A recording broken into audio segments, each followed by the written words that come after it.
नमस्कार, मैं हूं आपके साथ आयुषी गुप्ता। भारत के इतिहास में कई प्रधानमंत्रियों ने राष्ट्रीय संकट, युद्ध या आर्थिक चुनौतियों के समय देशवासियों से विशेष त्याग और सहयोग की अपील की है। हाल ही में मई 2026 में प्रधानमंत्री नरेंद्र मोदी ने पश्चिम एशिया संकट के चलते देशवासियों से 7 विशेष आर्थिक अपीलें की हैं। भारत के मुख्य प्रधानमंत्रियों द्वारा समय समय पर की गई प्रमुख अपीलें इस प्रकार हैं। प्रधानमंत्री नरेंद्र मोदी मई 2026, पश्चिम एशिया, अमेरिका ईरान युद्ध के कारण बढ़े कच्चे तेल के दाम और वैश्विक आर्थिक संकट से निपटने के लिए पीएम मोदी ने हैदराबाद में देशवासियों से आर्थिक देशभक्ति दिखाने की 7 बड़ी अपीलें की हैं। ईंधन की बचत, पेट्रोल और डीजल की खपत कम करने के लिए मेट्रो, पब्लिक ट्रांसपोर्ट, कारपूलिंग और इलेक्ट्रिक वाहनों का उपयोग करें। सोना ना खरीदे। विदेशी मुद्रा भंडार बचाने के लिए कम से कम 1 साल तक सोना खरीदने से बचे। वर्क फ्रॉम होम, कंपनियों और कर्मचारियों से यातायात व ईंधन बचाने के लिए दोबारा वर्क फ्रॉम होम अपनाने का आग्रह भी किया है। विदेश यात्रा टाले, अनावश्यक विदेशी दौरे और विदेशों में होने वाली शादियों को 1 साल के लिए रोक दे। खाद्य तेल का कम उपयोग करें। वनस्पति कुकिंग ऑयल का आयात बिल घटाने के लिए इसका सीमित इस्तेमाल करें। प्राकृतिक खेती, रासायनिक खादों, फर्टिलाइजर का आयात कम करने के लिए किसान नेचुरल फार्मिंग अपनाएं। स्वदेशी उत्पाद, देश की मैन्युफैक्चरिंग को मजबूत करने के लिए विदेशी ब्रांड्स की जगह स्वदेशी सामान खरीदें।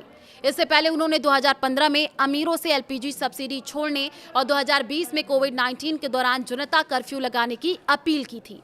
लाल बहादुर शास्त्री 1965 में भारत पाकिस्तान युद्ध और भीषण अकाल के समय जब अमेरिका ने भारत को गेहूं की आपूर्ति रोकने की धमकी दी थी, तब तत्कालीन प्रधानमंत्री लाल बहादुर शास्त्री ने देश को आत्मनिर्भर बनाने के लिए एक वक्त का उपवास की अपील की थी।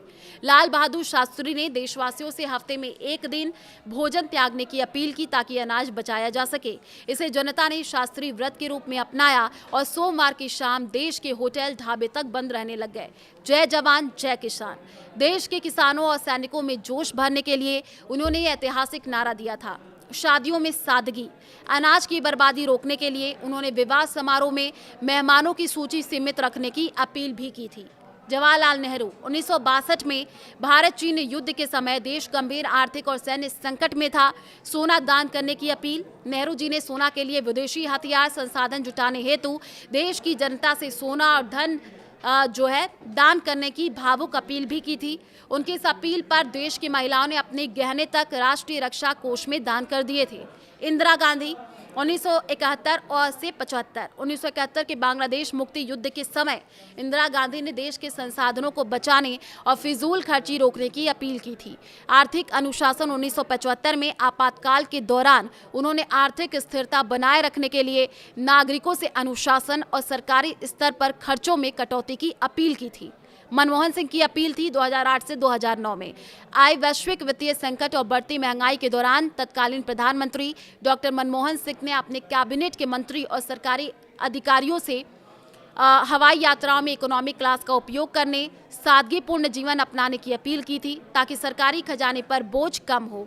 तो देखिए, जिस तरीके से अभी संकट की स्थिति जो है, विश्व युद्ध जिस तरीके से देखने को मिला, प्रधानमंत्री नरेंद्र मोदी ने तमाम तरीके से अपील की है लोगों से कि जितना हो सके आप वर्क फ्रॉम होम हो सके उसको कीजिए और पर्सनल गाड़ियों का उपयोग मत कीजिए। तमाम तरीके की अपील प्रधानमंत्री नरेंद्र मोदी की तरफ से की गई है।